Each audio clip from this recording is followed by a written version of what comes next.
आइए दोस्तों, आज हम लोग पढ़ेंगे सविनय अवज्ञा आंदोलन के बारे में। सविनय अवज्ञा इससे पहले हम लोग पढ़ चुके थे असहयोग आंदोलन के बारे में। चूंकि आपको बहुत ऐसे लोगों के मन में यह कन्फ्यूजन रहता है कि असहयोग आंदोलन क्या महात्मा गांधी के द्वारा ही चलाया गया, सविनय अवज्ञा भी महात्मा गांधी के द्वारा ही चलाया गया, तो इसके थोड़ा सा कन्फ्यूजन बना रहता है। तो असहयोग आंदोलन का मतलब था दोस्तों कि ब्रिटिश सरकार को किसी भी क्षेत्र में सहयोग नहीं करना है, उनके कपड़ों को बहिष्कार करना है, उनके कॉलेज में नहीं जाना है, उनके स्कूल में नहीं जाना है, उनके यूनिवर्सिटी में नहीं जाना है, उनके कोर्ट कचहरी में नहीं जाना है, उनके ऑफिस में नहीं जाना है। अर्थात कुल मिला के यही कीजिए कि उनके कोई भी कामों में सहयोग नहीं करना है। तो वो हुआ था असहयोग आंदोलन, इसका इसीलिए नाम पड़ा था असहयोग आंदोलन, किसी को सहयोग नहीं करना है।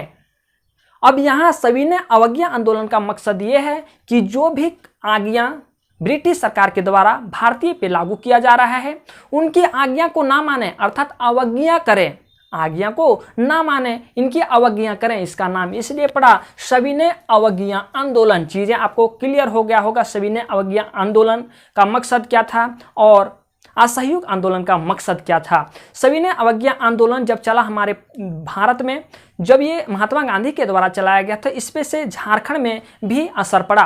चूंकि हम यहाँ पूरी डिटेल चर्चा नहीं कर पाएंगे, चूंकि ये झारखंड का स्पेशल क्लास है, तो स्पेशल लोग झारखंड हिस्ट्री की ही बात करेंगे कि झारखंड हिस्ट्री में ये बात करेंगे कि सविनय अवज्ञा आंदोलन जब चलाया गया तो झारखंड में किस तरह से इसका प्रभाव पड़ा, यहाँ के कौन कौन ऐसे नेता थे जो लोगों को नेतृत्व करने की काम किए।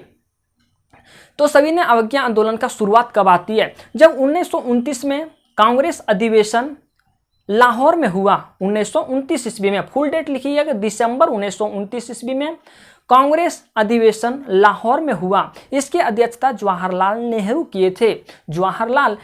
किए थे। इन्होंने यहाँ एक प्रार्थना किए थे कि स्वाधीनता दिवस मनाया जाए, हमारे देश में स्वाधीनता दिवस मनाया जाए। ये जो घोषणा किए थे वो 2 जनवरी 1930 ईस्वी को किए थे और फाइनली झारखंड में 26 जनवरी को स्वाधीनता दिवस रांची के तरुणा संघ द्वारा मनाया गया। चलिए, सविनय अवज्ञा आंदोलन का मूल कॉन्सेप्ट क्या था? सविनय अवज्ञा आंदोलन का मूल कॉन्सेप्ट यही था दोस्तों कि सारे जो कांग्रेस के लोग थे वो ब्रिटिश के साथ आंदोलन करके थक गए थे, इन लोग के पास कोई अब ऑप्शन नहीं था। इन्होंने महात्मा गांधी के पास गए और बोले कि जो भी करना है अब आपको ही करना है, क्या करें। इन लोग के पास अब कोई ऑप्शन नहीं था। महात्मा गांधी के पास गए। महात्मा गांधी इन लोगों से एक प्रश्न किए कि जो हम चलाएंगे आंदोलन, जो हम आंदोलन चलाएंगे वह अहिंसा का आंदोलन होगा। और यही हिंसा का रूप ले लिया था असहयोग आंदोलन, जिसके कारण महात्मा गांधी असहयोग आंदोलन को वापस ले लिए थे। तो उन्होंने क्वेश्चन किए इन लोगों से। जब महात्मा गांधी के पास कांग्रेस कमेटी के लोग गए तो महात्मा गांधी ने प्रश्न किए कि अगर मेरा आप लोग सहयोग चाहते हैं तो मेरा जो आंदोलन होगा वह या हिंसा का आंदोलन होगा। अगर आप सहमत हैं तो आप एग्री होइए, आप सहमत हैं तो आप मेरे साथ रहिए, नहीं तो आपका रास्ता अलग, मेरा रास्ता अलग, इसमें हम कुछ नहीं कर सकते हैं। तो महात्मा गांधी को इन लोगों ने बोला, इन कमेटी वाले लोगों ने बोले, कांग्रेस कमेटी वाले लोग बोले कि हाँ महात्मा गांधी जी, जैसा आप कहेंगे वैसा ही होगा, अब हम लोग कुछ नहीं कर सकते, जैसा आप कीजिएगा वैसा हम लोग का सहमति आपके विचार में ही है। तो महात्मा गांधी का एक पेपर चलता था, समाचार पत्र चलता था, जिनका नाम हुआ करता था अंग इंडिया में उन्होंने 11 सूत्री मांगों का डिमांड किया ब्रिटिश लोगों से, अर्थात उस समय इरविन से उन्होंने 11 सूत्री मांगों का मांग किए इरविन से ये बोले, ब्रिटिश के सरकार थे इरविन से उन्होंने ये बोले कि अगर आप ये 11 मांगों का हम मेरे देशवासियों का अगर पूरा करते हैं तो हम लोग कोई आंदोलन नहीं करेंगे। अगर आप ये 11 मांगों का अगर आप पूर्ति नहीं करते हैं तो हम एक भयंकर आंदोलन करेंगे। क्योंकि यह न्यूज़पेपर था और महात्मा गांधी को ये पता था कि अगर आप इस न्यूज़पेपर में लिखेंगे तो अंग्रेज इस न्यूज़पेपर को पढ़ते हैं, समाचार पत्र को पढ़ते हैं और इनको यह जानकारी मिल जाएगी, फिर उन लोग रिप्लाई करेंगे।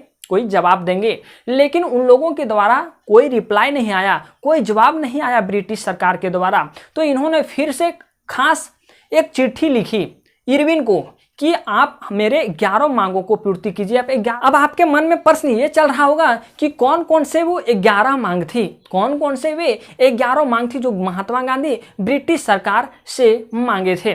उन्होंने बोले कि अगर आप 11 मांग को पूरा करते हैं तो कोई हम आंदोलन नहीं करेंगे, नहीं तो हम आंदोलन करेंगे। उन्होंने 2 जो मांगे थी वो किसानों के प्रति रखे, 3 मांगों जो थी वो व्यवसाय अर्थात बिजनेसमैन के प्रति रखे, और 6 मांगे आम आदमी, 6 मांगे जो आम आदमी के लिए रखे। 2 किसानों के लिए रखे।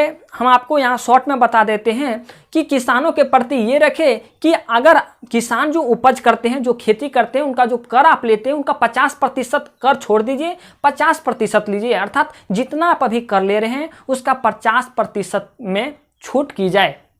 और कि व्यवसाय बिजनेसमैन में कि अगर आप जो विदेशी जो यहाँ मंगा रहे हैं, विदेशी चीज़ों का आयात करवा रहे हैं, इंपोर्ट करवा रहे हैं, उसमें अधिक से अधिक कर लगा दीजिए ताकि विदेश से आने वाले जो वस्त्र हैं या तो कुछ भी पदार्थ हैं, यहाँ आने के बाद उनकी महंगाई बहुत अधिक हो जाए और यहाँ के जो लोग होंगे उस प्रोडक्ट को खरीद नहीं पाएंगे, उस पदार्थ को खरीद नहीं पाएंगे। अर्थात अगर उस पदार्थ को नहीं खरीद पाएंगे तो हमारे जो देश में व्यवसाय चल रहा है, इस व्यवसाय से बने पदार्थों को यहाँ के लोग खरीद पाएंगे।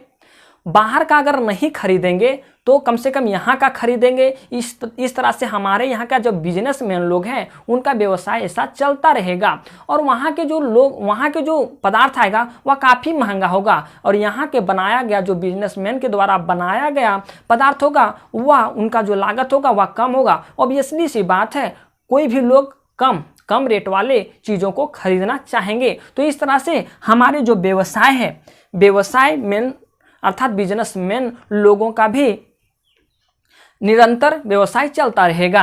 तीसरा, आम आदमी के प्रति भी कुछ डिमांड थी। डिमांड ये थी कि जो आप नमक पे इतना कर लगा चुके हैं जिसमें से सब आदमी इसका उपयोग नहीं कर पा रहा है, इसमें आप कर की कटौती कीजिए। इसकी कर कम से कम इतना रखिए ताकि यह जरूरी का सामान है, प्रत्येक आदमी इसको उपयोग में लाता है, तो इसमें इतना ही कर रखिए ताकि सभी व्यक्ति इसको उपयोग कर सके। या तो बनाया भी जा रहा है हमारे इंडिया में, इसमें कोई लागत भी नहीं है आपका, इसमें कोई लागत ऐसे होती नहीं है दोस्तों। इसमें क्या होता है, जहाँ खारा पानी होता है उसमें एक खारा पानी को जमा कर दिया जाता है और वाष्प बन जाने के कारण वो पानी उड़ जाता है और फिर नमक बन जाता है। इसमें कोई लागत नहीं होती, लेकिन इन्होंने ब्रिटिश सरकार ने यहाँ कर अधिक लगा दिए थे जिसमें से लोगों को नमक लेने में परेशानी हो रही थी। तो ये आम आदमी का बात था। आम आदमी का 2-4 और था, 6 था टोटल, लेकिन आपको यहाँ एक्सप्लेन नहीं कर पाएंगे 6 के 6। लेकिन इसमें से एक और था कि जो कुछ भी गुनाह नहीं किए उनको भी ब्रिटिश लोग ने जेल में डाल दिया था, तो उन सारे लोगों को आप रिहा कर दीजिए, उस लोगों को आप जेल से निकाल दीजिए। तो ऐसा लग रहा था तीनों तबके को लोगों को कि कहीं ना कहीं महात्मा गांधी किसान के प्रति भी बात कर रहे हैं, बिजनेसमैन के भी प्रति बात कर रहे हैं और आम जनता के भी प्रति बात कर रहे हैं। और सारे के सारे देशवासियों को इस समय देश की आज़ादी चाहिए थी। तो महात्मा गांधी लगा, इन सारे के सारे तबकों को लगा कि महात्मा गांधी एक अच्छे नेता हैं, ये जो बात कर रहे हैं वो सभी तबके के लोगों को के लिए बात कर रहे हैं, सबके हित के लिए बात कर रहे हैं। तो इन्होंने ये सारी मांगे को रखे थे, लेकिन इरविन ने कोई रिप्लाई नहीं दिया। इन्होंने खत भी लिखे फिर भी कोई रिप्लाई नहीं दिए। जब डिमांड नहीं पूरी हुई तो सविनय अवज्ञा आंदोलन हुआ। अब सविनय अवज्ञा आंदोलन करके महात्मा गांधी ने नमक कानून को तोड़े। उन्होंने दांडी में जाके एक मुट्ठी नमक लिए और वहीं नमक कानून को तोड़े। इसके लिए उन्होंने 390 किलोमीटर और अगर मील की बात की जाए तो 241 मील दूरी तय किए थे। कहीं कहीं भी आपका किलोमीटर 385 भी देखने को मिलेगा दोस्तों, आप कंफ्यूज मत होइएगा। 385 कहीं 390 है, आप एक्यूरेट इसको 390 ही मानिए, 390 ही मानिए। उसके बाद वो कानून को तोड़ दिए, नमक कानून को तोड़ दिए। अब देखते हैं कि इसका जो झारखंड में इसका प्रभाव क्या था, झारखंड में भी इसका क्या रुतबा था, क्या ये सविनय अवज्ञा आंदोलन के प्रति लोगों की उत्तेजना क्या थी, यहाँ के कौन कौन ऐसे जो नेता थे जो लोगों को नेतृत्व करने की काम कर रहे थे, कौन लोग थे उत्तेजित करने की काम कर रहे थे। हम लोग देखते हैं कि झारखंड में अलग अलग जगहों पे रहने वाले लोगों को कौन कौन से नेता नेतृत्व किए, कौन कौन जगहों पे, चाहे वह रांची की बात करें, हजारीबाग की बात करें, पलामू की बात करें, कौन कौन ऐसे नेता थे जिन्होंने लोगों को नेतृत्व करने की काम किए, इस सविनय अवज्ञा आंदोलन में लोगों को प्रेरित करने की काम किए, लोगों में उत्साह भरने की काम किए। अब आते हैं कि महात्मा गांधी 6 अप्रैल 1930 ईस्वी को साबरमती आश्रम से निकले। उनके साथ 78 अनुयायी थे और नमक कानून तोड़ने की प्रक्रिया प्रारंभ किए। अब आते हैं झारखंड। जब झारखंड की बात करते हैं तो 13 अप्रैल में लगभग 200 लोग ने 50 से अधिक स्थानों पे नमक बनाया। 13 अप्रैल को लगभग 200 लोगों ने 50 से अधिक स्थानों पे झारखंड में नमक बनाया। अब जो हजारीबाग में लोगों को नेतृत्व कर रहे थे, अर्थात हजारीबाग के देशवासियों का नेतृत्व करता कृष्ण वल्लभ सहाय थे, पलामू के चंद्रिका प्रसाद वर्मा थे, जमशेदपुर में रहने वाले लोगों का नेतृत्व करता ननी गोपाल मुखर्जी थे। रांची में एक बार एसोसिएशन था, बार एसोसिएशन, उन्होंने विदेशी कपड़ों का बहिष्कार किया, देसी कपड़ों को अपनाया। वहां सितंबर में स्वदेशी सप्ताह भी मनाया गया और जवाहर दिवस भी मनाया गया बार एसोसिएशन के द्वारा। अब ये सारी चीजें हो रही थी, अर्थात कह सकते हैं कि यह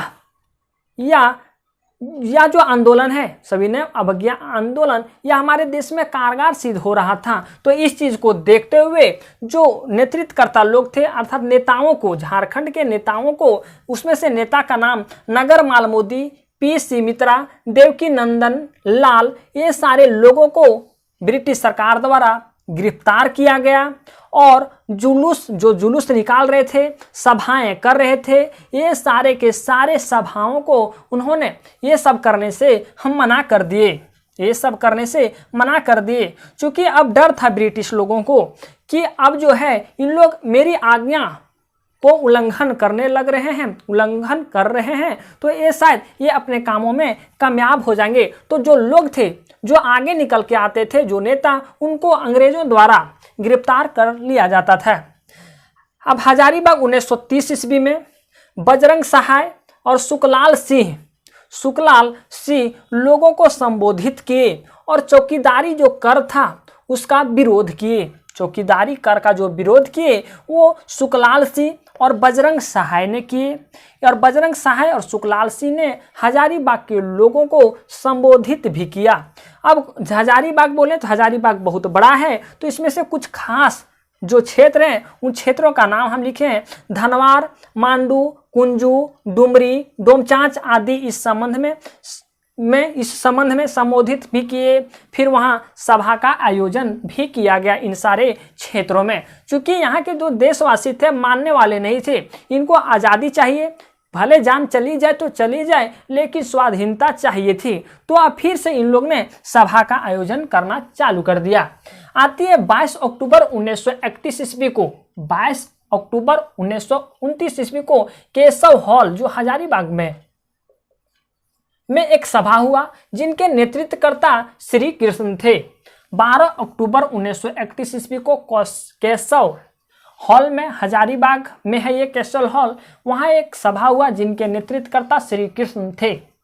नोट लिख लीजिएगा, इस समय चतरा में खादी मेला का आयोजन हुआ इसी समय, जिसमें राजवल्लभ सिंह सहित कुछ लोगों को जेल में डाल दिया गया। यहाँ देखने को मिलता है कि जो सविनय अवज्ञा आंदोलन के दौरान जो भी नेता या तो कोई भी सदस्य आगे आया लोगों को नेतृत्व करने के लिए, वो ब्रिटिश सरकार द्वारा उसे जेल में डाल दिया गया ताकि लोग दबे रहें, लोग जो है इस मामले में आगे ना हों और ब्रिटिश का शासन हमेशा चलता रहे। लेकिन ऐसा हुआ नहीं। अब संथाल परगना की बात आते हैं। हम लोग देख चुके हैं पलामू के नेतृत्वकर्ता कौन थे, हजारीबाग के कौन थे, जमशेदपुर के कौन थे, हजारीबाग में क्या हुआ, ये सारी। अब हम लोग देखते हैं संथाल परगना की बात करें तो देवघर, दुमका, साहेबगंज गोडा पाकुड़ का जो क्षेत्र था उधर के नेतृत्वकर्ता कौन थे? तो उधर के जो नेतृत्वकर्ता थे जिनका नाम था श्रीमती सेल बाला राय। श्रीमती सेल बाला राय ने महिलाओं का नेतृत्व किया। संथाल परगना में रह रहे महिलाओं, जैसा कि हम आपको बताएं, देवघर, दुमका, साहेबगंज, गोडा, पाकुड़, ये सारे जो क्षेत्र हैं वो संथाल परगना के अंतर्गत आते हैं। और संथाल परगना के अंतर्गत जो आते हैं वहाँ महिलाएं भी होती है, महिलाएं भी है। और महिलाओं के जो नेतृत्व करता थे वो श्रीमती सेल बाला थे। ये महिलाओं ने नमक बनाकर, इन्होंने भी, महिलाएं भी नमक बनाकर नमक कानून को तोड़ा। अब जमशेदपुर गोलपुरी में 16 नवंबर 1930 ईस्वी को झंडा फहराकर जवाहर दिवस मनाया गया। अब ये गोलपुरी मैदान में जो जवाहर दिवस मनाया गया, इस चीज़ों को देखते हुए अर्थात ब्रिटिश सरकार से ये चीज़ें देखी नहीं गई। और जब ये चीज़ें देखी नहीं गई तो तारा प्रसाद सिन्हा, जितेंद्र प्रसाद, सरोज कुमार सहित अन्य को गिरफ्तार किया गया। मतलब जो लोग अच्छे काम करते थे देश के प्रति, भारत देश के प्रति, उनको ब्रिटिश सरकार गिरफ्तार कर लिया करते थे। कुछ पॉइंट आप लोग लिख लीजिएगा दोस्तों, जो आपके एग्जाम पॉइंट ऑफ व्यू से काफ़ी इंपॉर्टेंट है। 600 संथालों को झुमरी की जनसभा को बजरंग सहाय, वल्लभ सहाय और सरस्वती देवी ने संबोधित किया। 600 संथालों को कौन कौन संबोधित किए थे? तो बजरंग सहाय, वल्लभ सहाय और सरस्वती देवी ने संबोधित किया था। नमक सत्याग्रह आंदोलन के प्रारंभ ही सिंहभूम में 400 सिख सम्मिलित हुए। मतलब सिख जो थे वो नमक सत्याग्रह आंदोलन के शुरुआत में ही 400 व्यक्ति इसमें सम्मिलित हुए थे। 940 ईस्वी में व्यक्तिगत सत्याग्रह के अवसर पर गांधी जी अंतिम बार झारखंड आए थे। व्यक्तिगत सत्याग्रह के अवसर पर गांधी जी बीमार थे उस समय और निवारा बाबू को देखने निवारनपुर गए। जिस समय आए उसमें महात्मा गांधी बीमार थे और उन्होंने निवारा बाबू को देखने के लिए आए थे और निवारा बाबू को देखने के लिए निवारनपुर गए। एक पॉइंट है, अदुवंश सहाय के नेतृत्व में संपूर्ण किसान आंदोलन कर रहे थे। जो सारे किसान थे, यहाँ किसान भी थे, तो अदुवंश सहाय के नेतृत्व में सारे के सारे किसान यहाँ आंदोलन कर रहे थे। उम्मीद है दोस्तों यह वीडियो आपको समझ आया होगा। अगर फिर भी किसी तरह की डाउट या किसी तरह की परेशानी आ जाती है तो आप नीचे दिए गए कमेंट बॉक्स में बेहिचक कमेंट कर सकते हैं। चलिए दोस्तों, मिलते हैं एक नए वीडियो में एक नए टॉपिक के साथ।